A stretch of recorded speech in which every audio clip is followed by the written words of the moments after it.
Moving on, fraud.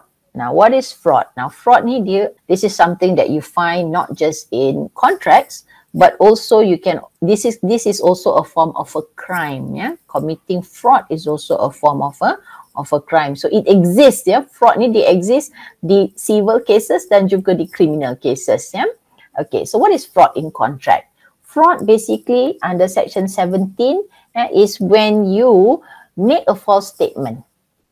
You make a false statement, you buat satu kenyataan yang tak benar with the intention, ini sangat penting, with the intention to deceive another person.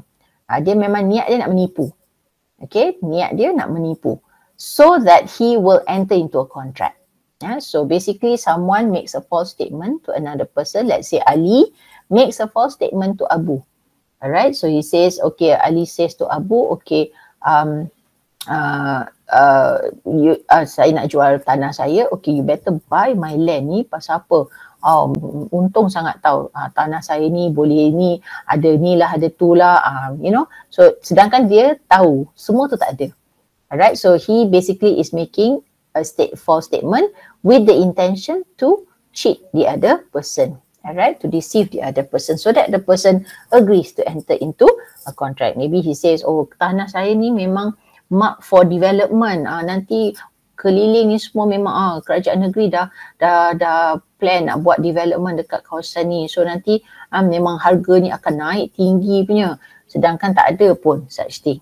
So he's making a false statement with the intention to deceive, sebab dia tahu sebenarnya tak ada, memang tak ada pun apa-apa perancangan kerajaan negeri, so dia nak jual, nak paksa, nak influence orang tu supaya beli. So there are two things that must be present. There must be false statement made, kenyataan yang tak benar, and also there must be reliance on false statement. So orang yang dengar false statement tu, dia rely on that false statement to enter into a contract. Kalau dia tak rely, then there is no fraud. Kalau misalnya dia memang nak beli pun, apa orang tu cakap pun dia nak beli juga, so itu bukan fraud. So you've got to prove that you heard the false statement from him, and then because of that false statement, you agree to enter into a contract with him, you rely on that false statement to enter into a contract with him, and then it turns out to be untrue. Okay, so kena tunjukkan ada reliance on the false statement. Okay, some cases on that. First, you've got the case of dairy against pig. Now, basically what this case says is that when someone makes a false statement, he knows that it is not true. Dia tahu apa yang dia cakap tu tak benar sebenarnya. Alright, memang dia saja buat untuk tipu orang tu. And the other person relied on that false statement. That amounts to fraud. So he knows that it's not true. He has no belief at all in the truth of that statement. Alright, tapi dia buat sebab nak deceive the other person, then that is fraud. Another case is Weber against Brown. Now in this case, he wanted to sell his this person wanted to sell his rubber plantation. Dia ada tanah tu basically kebun getah lah. Alright, so he said that on that land there are X number of trees. Dia sebutlah berapa batang pokok getah ada kat atas tanah tu. Sebenarnya tak betul. Dia tahu sebenarnya tak ada banyak macam tu pun. Tapi dia cakap supaya orang tu beli.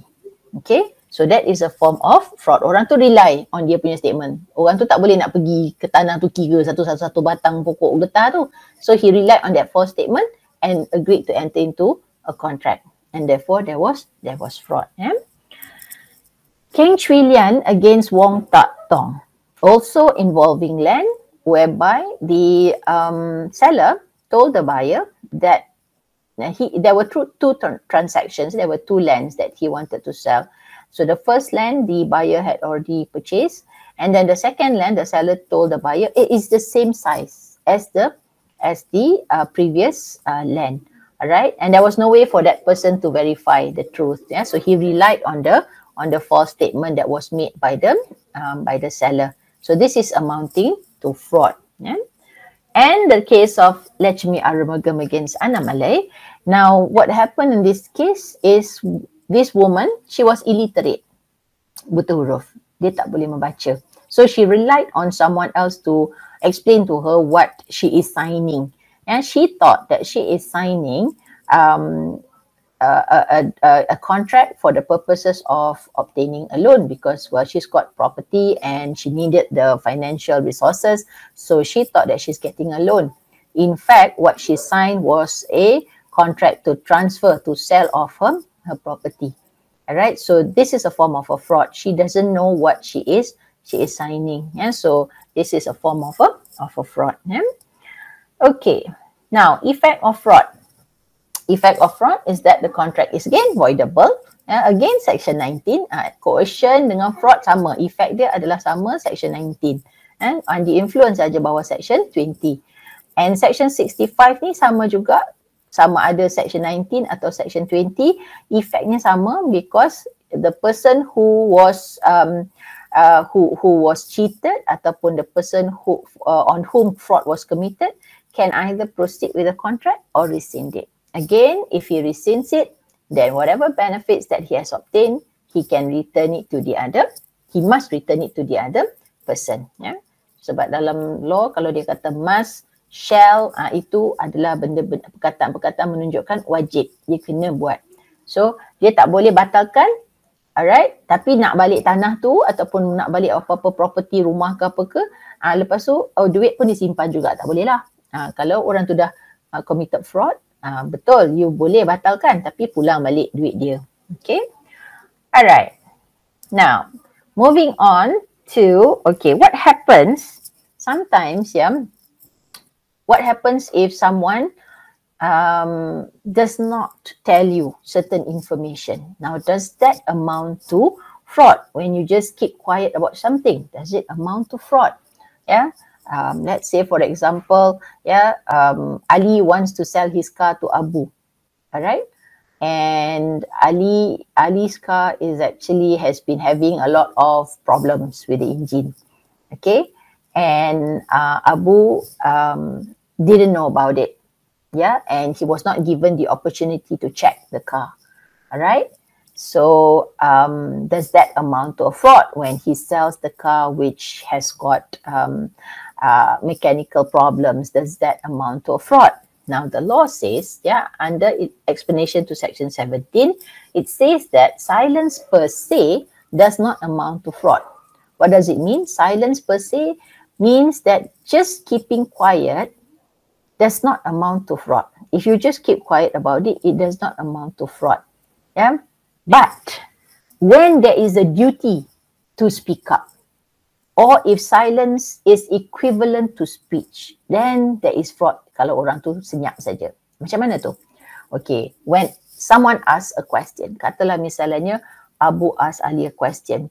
Kereta you nak jual ni okay kan? Tak ada masalah kan?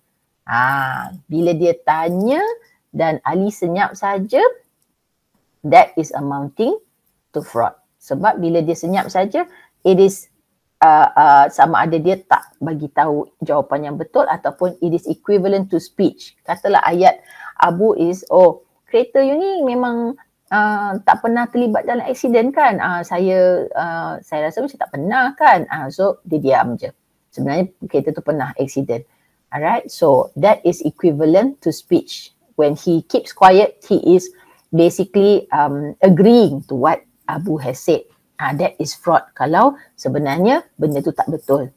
Alright. Tapi kalau just orang tak tanya, tak payahlah nak bagi tahu. Kalau tidak teruklah kan kita pergi kedai ke pergi mana-mana ke, alright, orang jual tu macam-macam kena cakap, okay, sebenarnya barang saya ni kan, sebenarnya barang saya ni cepat rosak. You beli hari ni, besok dah rosak. Takkanlah macam tu semua.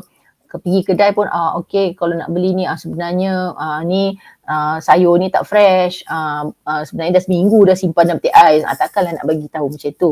You don't need to do that. If people don't ask, there is no need for the person to offer information. Alright, tapi kalau there's a duty to speak up, or when his silence is confirming what the other person is saying tapi it's actually not true, then that is amounting to fraud.